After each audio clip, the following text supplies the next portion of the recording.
शेतकऱ्यांचं जगणं मुश्किल केलेल्या फडणवीस सरकारने काल शेतकरी कर्जमाफीच्या नावाने शेतकऱ्यांच्या हातामध्ये गाजर दिलं, त्यांच्या तोंडाला पानं पुसण्याचं काम केलं। जी कर्जमाफी दिली, जी सरसकट व्हायला पाहिजे होती, दिलेल्या आश्वासनानुसार ती 2 लाखापर्यंत केली, ते बी त्याचा लाभ हा पात्र शेतकऱ्यांना भेटणार आहे।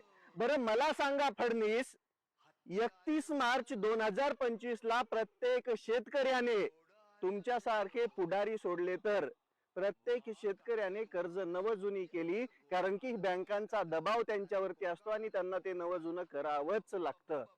मग तुम्ही म्हटला 30 सप्टेंबर 2025 पर्यंतचे जे थकीत कर्ज आहेत ते माफ होणार। याच्यामध्ये सगळ्यात जास्त फायदा होणार गाव पुढाऱ्यांना, ज्यांनी थकीत ठेवलं।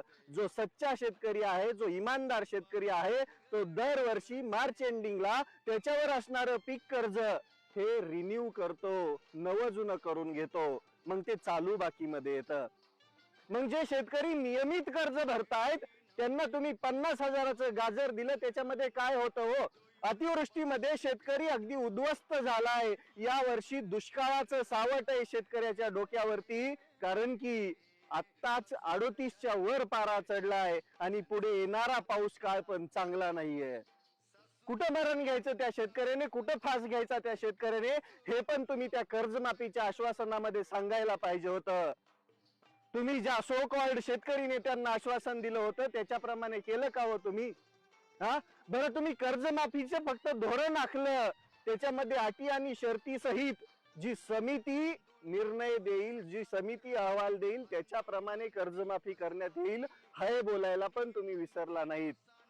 बरं जी कर्जमाफी दिली त्याची अजून पण तारीख घोषित केली नाही, म्हणजे तोंडाला पानं पुसण्याचं काम तुम्ही करताय, शेतकऱ्याला उद्ध्वस्त करण्याचं काम तुम्ही करताय। त्या शेतकऱ्याची मतं घ्यायची वेळ येते तेव्हा हातावरती चुना टाकता आणि बोंबलता, पण जेव्हा त्याला द्यायची काही वेळ येते त्यावेळेस तुम्ही ढुंगणामध्ये शेपूट घालून बसता का?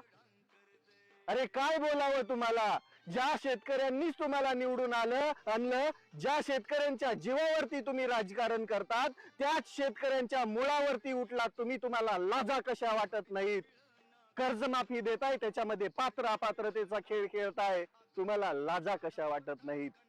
शेतकऱ्यांनो बघितली तुमची थट्टा कशी लावली आहे ती। अरे बाबांनो, नाहीये मला पाहिजे कर्जमाफी, माझं नाहीये माझ्यावरती कोणतं कर्ज, पण तुम्हाला तर गरज आहे ना।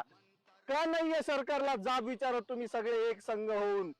का मतदान देत असताना विचार करत नाही आपल्या भविष्य, आपल्या लेकरा बाळांचं भविष्य, आपल्या शेतीचं भविष्य? जरा करा रे विचार।